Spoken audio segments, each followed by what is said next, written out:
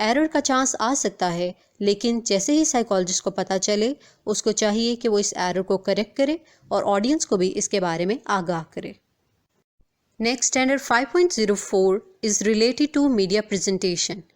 یہ اسٹینڈرڈ کہتا ہے کہ جب سائیکالوجسٹ پرنٹ، الیکٹرانک میڈیا یا انٹرنیٹ کے ذریعے کوئی کامنٹس دیتے ہیں یا پبلک ایڈوائز دیتے ہیں تو ان کو 3 باتوں کا خیال رکھنا چاہیے۔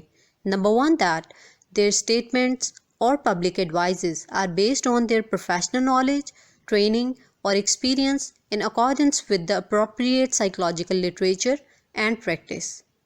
These comments or advices are otherwise consistent with the ethics code and they do not indicate that a professional relationship has been established with the recipient. لہٰذا یہ اسٹینڈرڈ سائیکالوجسٹ کو روکتا ہے کہ وہ radio, T V, news paper, internet یا professional blogs پر کوئی ایسی ایڈوائز یا کامنٹس نہ دیں جو ان کی ایکسپرٹیز یا باؤنڈری سے باہر ہوں۔ مثلاً ہیلتھ سائیکالوجسٹ لوگوں کو میڈیکل ایڈوائزز نہ دینا شروع کر دیں، بلکہ ان کو میڈیکل ڈاکٹر کے پاس ریفر کریں تاکہ لوگ اپنا پراپر چیک اپ کروائیں۔ اس لیے تو مشہور محاورہ ہے کہ نیم حکیم خطرہ جان۔ تو سائیکالوجسٹ کو چاہیے کہ وہ اپنے نالج اور ایکسپرٹیز کی باؤنڈریز میں رہتے ہوئے ایڈوائزز یا کامنٹ دیں اور کوئی ایسی بات نہ کہیں جو سائیکولوجیکل لٹریچر یا پریکٹس سے ڈیویٹ کرے۔ So maintaining this professional standard can help them in establishing public trust. Standard 5.05 is related to testimonials.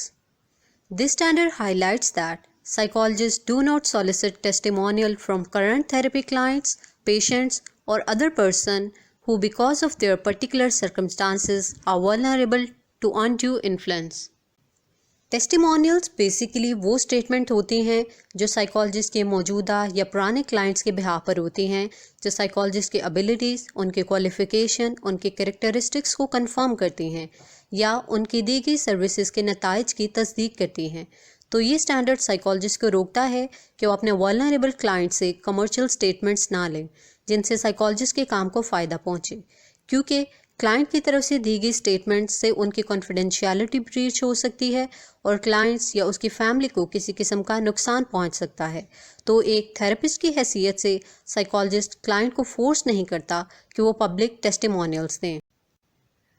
آلدو یہ اسٹینڈرڈ سائیکالوجسٹ کو نان ولنریبل کلائنٹ سے ٹیسٹیمونیلز لینے سے نہیں روکتا، لیکن اسٹل ان کو گائیڈ کرتا ہے کہ وہ پرانے کلائنٹس کو اپروچ کرتے وقت کاشیس ہوں، کیونکہ تھراپی سے ریلیٹڈ بہت سے فیکٹرز کلائنٹ کو پھر سے اس سچویشن کی طرف ولنریبل بنا سکتے ہیں۔ So psychologists should be cautious about some questions such as, is there any potential harm in asking the client for online testimonials? What will be his or her responsibility for informed consent? Does the client understand the implication of placing testimonial? Will the testimonial impose any threat to the confidentiality of the client? Will others not be able to recognize the client? Will the testimonial anonymous? So, considering the suspected threats, psychologists do not solicit testimonials from their client. Last substandard 5.06 is concerned with in-person solicitation. This standard guides that psychologists do not engage directly or through agents in uninvited in-person solicitation of business from actual or potential therapy clients or patients or other person who because of their particular circumstances are vulnerable to undue influence. So, as you see, the standard 5.06 states that a psychologist cannot conduct in-person solicitation without an invitation from the clients because of their vulnerable situation. They cannot approach a person to solicit business without a direct invitation from the potential client, nor they can use the other people as a means for obtaining new client. However, there are 2 conditions where this prohibition does not apply. Number 1, attempting to implement appropriate collateral contacts for the purpose of benefiting an already engaged therapy client or patient. یعنی یہ standard psychologist کو client کے treatment کے benefits کے لیے family members یا دوسرے رشتہ داروں کو اپروچ کرنے سے نہیں روکتا، لیکن کلائنٹ کی پرمیشن کے بغیر اس کے فیملی ممبرس، ریلیٹیوز یا اسپاؤس وغیرہ کو سیشن میں نہیں بلایا جائے گا اور نہ ہی کلائنٹ کی اجازت کے بغیر ان سے معلومات. Secondly, it is also acceptable to offer to provide disaster relief and community outreach services. یعنی کسی ہنگامی صورتحال میں سائیکالوجسٹ لوگوں کو اپروچ کر سکتے ہیں اور ان کو ایمرجنسی سروسز پرووائڈ کر سکتے ہیں، لیکن یہاں پر سائیکالوجسٹ کو 3 باتوں کا خیال رکھنا چاہیے. نمبر 1، جن لوگوں کو ٹراما سے ڈیل کرنے کے لیے امیڈیٹ ٹریٹمنٹ دینا ہو وہ انفارم کنسنٹ دینے کے اہل ہوں. نمبر 2، آیا سائیکالوجسٹ سائیکولوجیکل سروسز دینے کے لیے کمپیٹنٹ ہے یا نہیں ہے. اگر وہ خود کمپیٹنٹ نہیں ہے تو اس کو چاہیے کہ وہ کمپیٹنٹ پروفیشنل کو اپروچ کرے تاکہ امیڈیٹ سائیکولوجیکل سروسز پرووائڈ کریں. تھرڈ، اس میں یہ بھی بات اہم ہے کہ ڈیزاسٹر میں دیے جانے والی سروسز کے لیے سائیکالوجسٹ کا انٹینشن یا ارادہ لوگوں کی مدد کرنا ہو، نہ کہ اپنے ذاتی اور پروفیشنل لینے ہوں. ہینس ان کنڈیشنز کے علاوہ سائیکالوجسٹ کو اجازت نہیں ہے کہ وہ کلائنٹ کو ڈائریکٹلی یا کسی ایجنٹ کے تھرو اپروچ کرے تاکہ سائیکالوجسٹ کے بزنس کو چلانے. ہینس اسٹوڈنٹس، اس اسٹینڈرڈ میں ہم نے دیکھا کہ سائیکالوجسٹ جب بھی اپنا کوئی کام، ریسرچ یا سروسز کے بارے میں ایڈورٹائز کرتے ہیں تو ان کو ایکوریٹ ایڈورٹائزنگ کرنی چاہیے.